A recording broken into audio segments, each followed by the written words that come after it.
துலாம் ராசிக்கு குரு பகவான் இது வரைக்கும் மறைவு ஸ்தானமான 8ஆம் இடத்துல சஞ்சாரம் பண்ணிட்டு இருந்தாருங்க. இப்போ மறைவு ஸ்தானமான 8ஆம் இடத்திலிருந்து பாக்கியஸ்தானமான 9ஆம் இடத்திற்கு பயிற்சி ஆகின்றார். இது மிக மிக சிறப்பு. அற்புதமான ஒரு காலகட்டம் துலாம் ராசிக்கு வரப்போகின்றது. தந்தையின் மூலமாக நல்ல விஷயங்கள் நடக்க போகுது.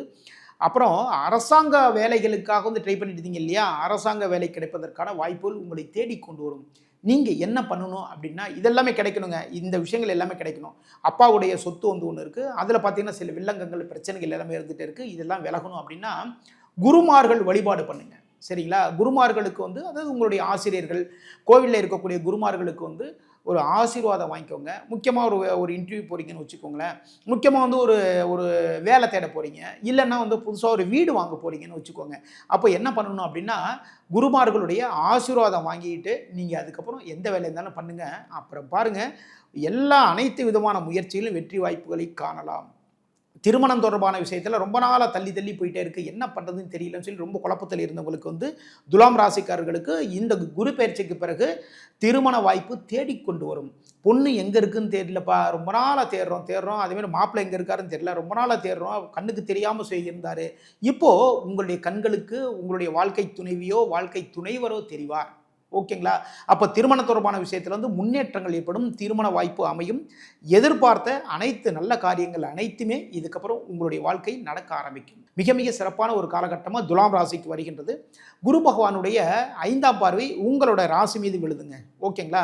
அப்போ என்ன பண்ணணும் அப்படின்னா, நம்முடைய ராசி மீதே குரு பகவானுடைய பார்வை விழுறதுனால எல்லா விஷயத்திலையுமே அதிகப்படியாக நேர்மையை மட்டுமே ஃபாலோ பண்ணுங்க. ஓகேங்களா? எந்த இடத்துலையுமே பொய் மட்டும் தயவுசெய்து சொல்லாதீங்க.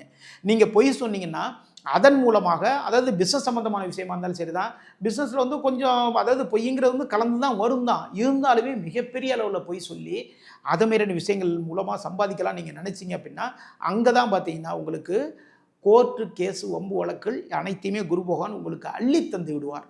அப்போது நேர்மையாக இருப்பதற்கு ட்ரை பண்ணுங்கள். சரிங்களா?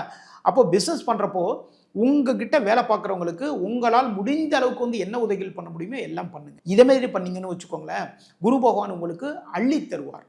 இல்லை நம்ம பொய் சொல்லி தான் எல்லா பிஸ்னஸும் பண்ணிகிட்டு இருக்கோம்ப்பா அப்படின்ட்டு நீங்கள் பண்ணிங்கன்னு வச்சுக்கோங்களேன், அதை அப்போது நீங்கள் எதிர்பார்த்த லாபங்கள் கிடைக்காது. சுத்தபத்தமாக இருக்கணும். அதிகாலையிலே எந்திரிச்சிடணும்.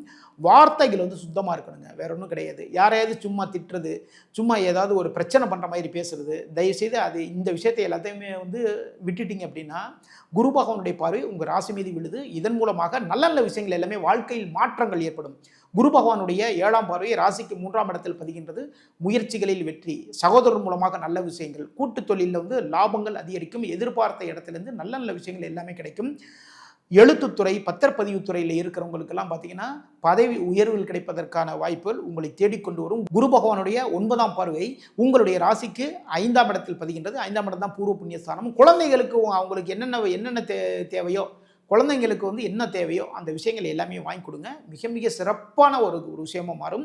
இது வரைக்கும் பார்த்தீங்கன்னா துலாம் ராசிக்காரங்க குழந்தை இல்லாமல் தவிச்சிட்டு இருக்கீங்க இல்லையா? சில பேர் இருப்பாங்க.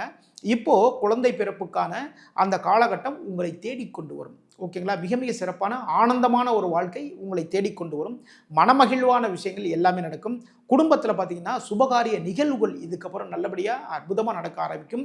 குருமார்கள் வழிபாடு பண்ணுங்கள். குருநாதர்களுக்கு, அதாவது உங்களுடைய குருநாதர்களுக்கு உங்களால் முடிந்த அளவுக்கு உதவிகள் எல்லாமே பண்ணுங்கள். இதெல்லாம் பண்ணிங்கன்னா எல்லா நாளுமே உங்களுக்கு சக்ஸஸான நாளாக மாறும்.